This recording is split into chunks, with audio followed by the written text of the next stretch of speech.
결혼한 자식과 여행은 득인가? 독인가? 결혼한 자식과의 여행, 여러분은 어떻게 생각하시나요? 솔직히 처음엔 이 질문 자체가 이상하다고 느꼈습니다. 자식과의 여행이 득이냐 손해냐니 가족끼리 함께 시간을 보내는데 무슨 계산이 필요할까 싶었죠.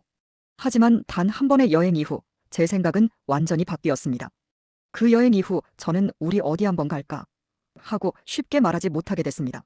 입 밖으로 꺼내려고 하면 자꾸만 그날의 기억이 떠올라서 말이 목구멍까지 올라왔다가 다시 내려가곤 했죠.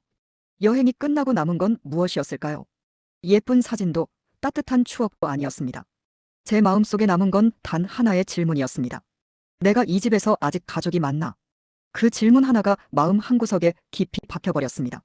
더 놀라운 건 이게 저만의 이야기가 아니라는 겁니다. 주변에 조심스럽게 물어보니 많은 분들이 비슷한 경험을 하셨더군요. 다만 아무도 먼저 이 이야기를 꺼내지 않았을 뿐이었습니다.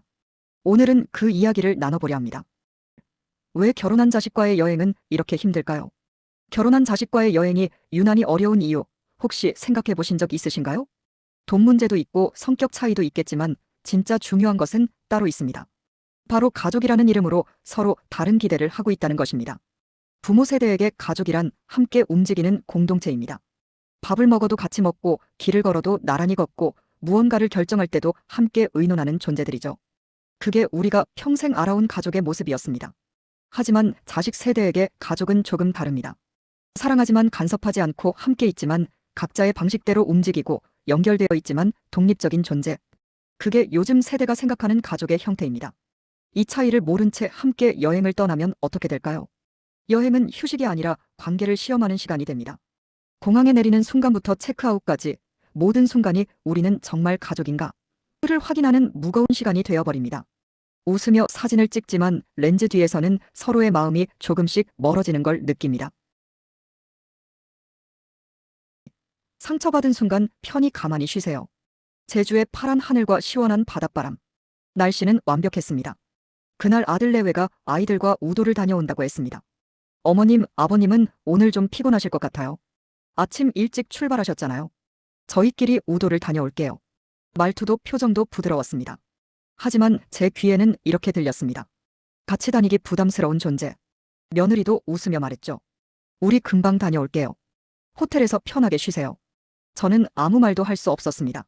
나도 같이 가고 싶다고 말하면 고집 센 노인 같을 것 같았고, 그래, 알았다고 말하면 정말로 혼자 남겨질 것 같았습니다. 결국 저는 웃으며 말했죠. 그래, 다녀와라. 나는 좀 쉴게. 문이 닫혔습니다. 숙소엔 우리 부부만 남았습니다.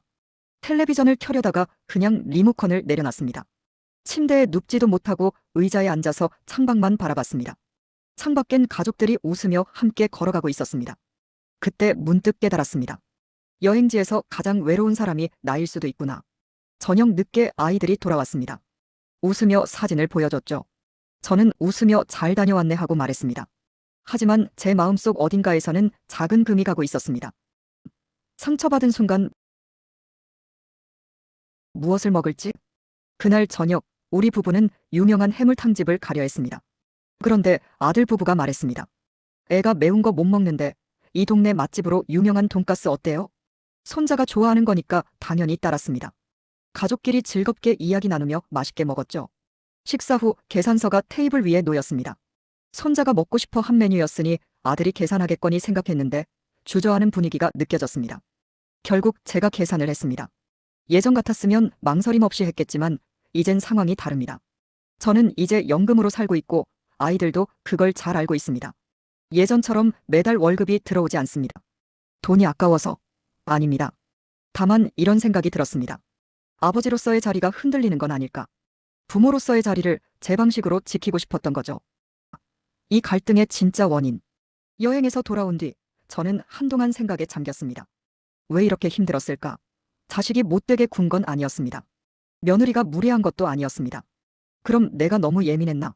그렇게 치부하기엔 상처가 너무 깊었습니다. 며칠을 곰곰이 생각한 끝에 깨달았습니다. 부모 역할을 아직 내려놓지 못했나? 저는 여전히 제가 보호자라고 생각했습니다.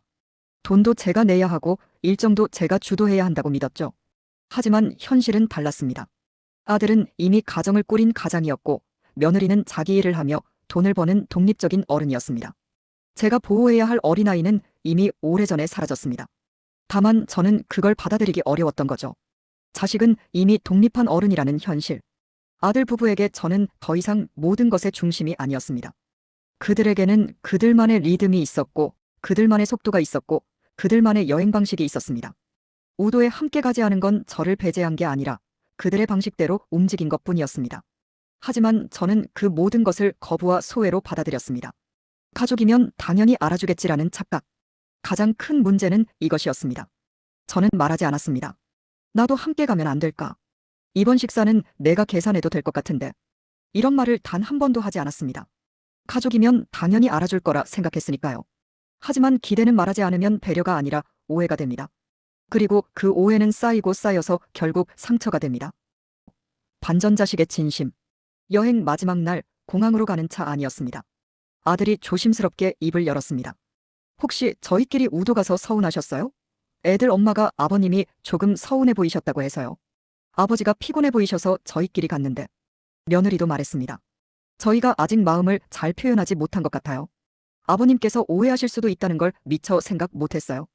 그 순간 그동안 제가 느꼈던 모든 서운함과 소외감이 사실은 제 착각이었을지도 모른다는 생각이 들었습니다. 저는 그제야 깨달았습니다. 우리는 서로를 사랑하고 있었지만 그 사랑을 표현하는 방식이 달랐던 겁니다. 저는 함께 있는 것으로 사랑을 표현했고 아이들은 배려로 사랑을 표현했습니다. 저는 돈을 내는 것으로 자리를 지키려 했고 아이들은 부담 주지 않으려 조심했던 거죠. 결국 우리 모두 서로를 생각하고 있었는데 말하지 않아서 서로 상처를 받았던 겁니다. 6. 결혼한 자식은 가족일까? 그렇다면 결혼한 자식은 가족일까요? 아닐까요? 제 대답은 이렇습니다. 결혼한 자식은 가족이 맞습니다. 하지만 예전 방식의 가족은 아닙니다. 어릴 때처럼 부모 말에 무조건 따르는 자식이 아닙니다. 청소년기처럼 부모 눈치를 보며 용돈 받는 자식도 아닙니다. 그들은 이제 독립된 어른입니다. 자기 가정이 있고 자기 방식이 있고 자기 속도가 있는 어른이죠. 그 사실을 인정하지 않으면 어떻게 될까요? 여행은 관계를 회복시키는 기회가 아니라 오히려 거리를 확인하는 사건이 됩니다. 역시 같이 있으면 안 되는구나라는 결론만 남기고 끝나버리는 거죠. 하지만 방식을 바꾸면 달라집니다. 여행보다 더 좋은 방법 3가지. 그럼 여행은 포기해야 할까요? 아닙니다. 다만 방식을 조금 바꿔보는 겁니다. 1. 여행 대신 반나절 코스로 시작하기. 3박 4일 여행은 서로에게 부담스러울 수 있습니다. 일상이 너무 오래 겹치면 피곤해지죠. 그럼 반나절은 어떨까요? 동물원 한 바퀴 돌기, 미술관 전시회 함께 보기, 근교 산책로 걷기.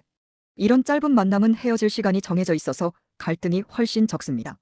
그리고 다음에 또 만나자는 여운이 남아서 관계가 더 좋아지죠. 긴 여행보다 짧은 만남이 때로는 더 따뜻합니다.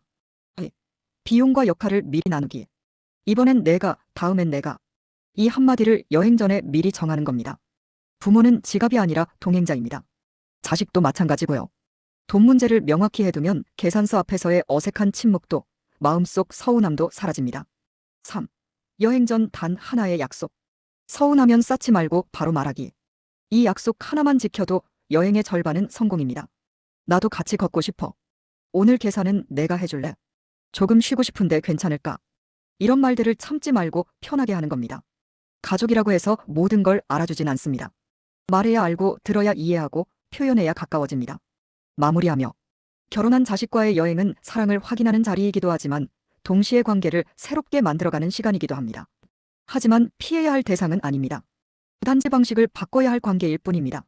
저는 이제 압니다.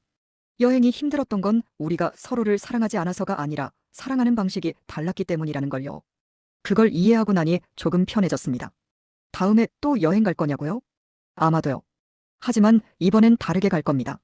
서로의 속도를 존중하고 기대는 말로 표현하고 비용은 미리 정하고 그렇게 조금씩 새로운 방식의 가족이 되어가는 거겠죠. 여러분은 어떠신가요? 결혼한 자식과 여행 다시 가고 싶으신가요? 아니면 아직도 망설여지시나요?